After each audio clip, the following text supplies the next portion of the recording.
When I was a young man growing up in New York City, I refused to pledge allegiance to the flag.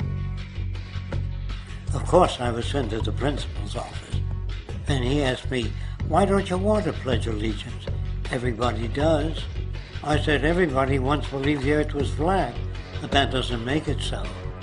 I explained that America owed everything it has to other cultures and other nations, and that I would rather pledge allegiance to the earth and everyone on it. Needless to say, it wasn't long before I left school entirely, and I set up a lab in my bedroom. There I began to learn about science and nature. I realized then that the universe is governed by laws, and that the human being, along with society itself, was not exempt from these laws. Then came the crash of 1929, which began what we now call the Great Depression. I found it difficult to understand why millions were out of work, homeless, starving, while all the factories were sitting there. The resources were unchanged. It was then that I realized that the rules of the economic game were inherently invalid. Shortly after came World War II, where various nations took turns systematically destroying each other. I later calculated that all the destruction and wasted resources spent on that war could have easily provided for every human need on the planet. Since that time, I have watched humanity set the stage for its own extinction.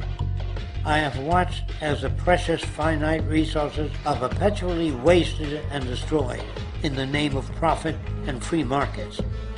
I have watched the social values of society be reduced into a base artificiality of materialism and mindless consumption.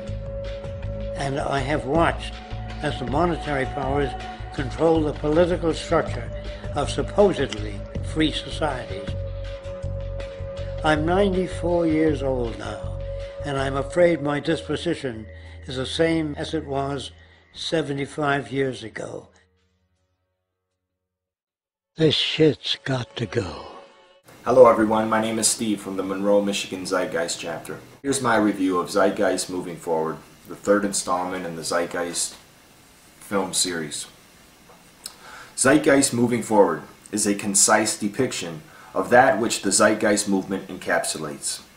The original film and addendum are not prerequisites for watching, and in fact many of the essential elements are recycled into the new film. Moving Forward is the least controversial between the three installments, for the fact that its main aim and focus is the unsustainable global markets and cultural insanity inherent therein.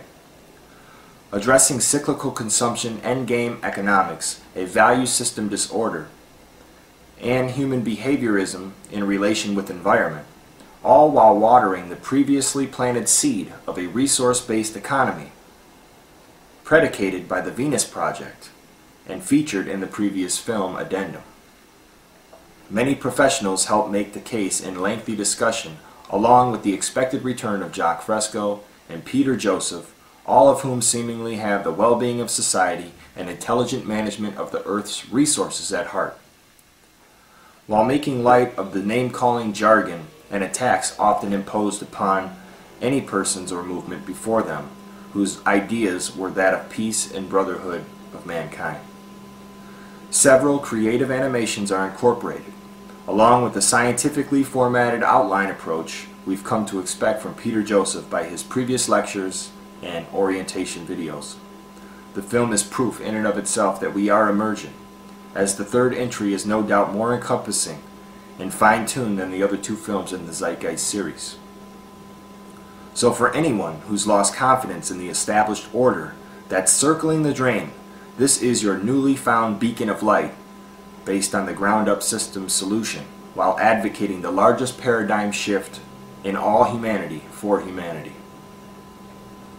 So that's my review, written review, that I'm going to send to the editor here at the local newspaper. It was a great film. I mean, it really was. I'm glad I stocked up on some blank DVDs, because this is definitely going to be the one that you're going to want to pass out to people. This is going to be the film you're going to want to hand them. It's like 2 hours and 45 minutes long, so it's still a little lengthy, but I mean that's about as concise as you're going to get it. You know, I mean, really, if somebody wants to thoroughly look at it, that'll give you a good chunk. I mean, it still leaves some unanswered questions. I recommend getting Jock Fresco's book, The Best That Money Can't Buy. That kind of gives a little more detail of the whole systems approach with the resource-based economy and Venus Project. Thanks for watching, guys.